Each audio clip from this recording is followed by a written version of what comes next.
Hi there. Welcome back to our fun and exciting nutrition course. I'm Thelma, your guide on this journey. In our last video, we learned about the different food groups.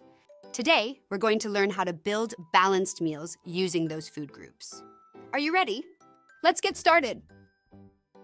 So, what is a balanced meal? A balanced meal is one that includes a variety of foods from different food groups. This helps make sure your body gets all the nutrients it needs to grow strong, stay healthy, and have lots of energy to play and learn. One of the easiest ways to build a balanced meal is to use the plate method. Imagine your plate is divided into sections like a pie chart. Let's see how we can fill up each section with the right foods. Half of your plate should be filled with colorful vegetables. They're packed with vitamins, minerals, and fiber that help keep your body healthy. 1/4 of your plate should be grains, like whole grain bread, rice, or pasta. Grains give you the energy you need to stay active and focused. Another 1/4 of your plate should be proteins, like chicken, fish, beans, or tofu. Proteins help build and repair muscles, keeping you strong.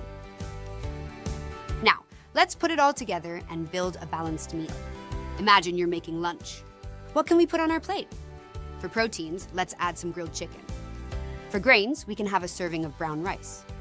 For vegetables, how about some steamed broccoli and crunchy carrot sticks? See how easy that was?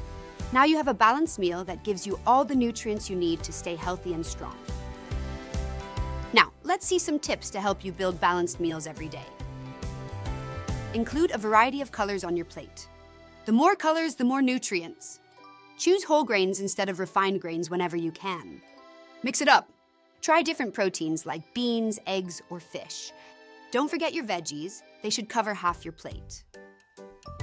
Let's recap what we've learned today. A balanced meal includes foods from different food groups. Half your plate should be vegetables, a 1/4 should be grains, the last 1/4 should be proteins, and you're all set. Thank you for joining me today. I hope you had fun learning how to build balanced meals. Don't forget to practice making your own balanced meals at home. Stay tuned for our next video, where we'll dive into healthy snacks. See you next time!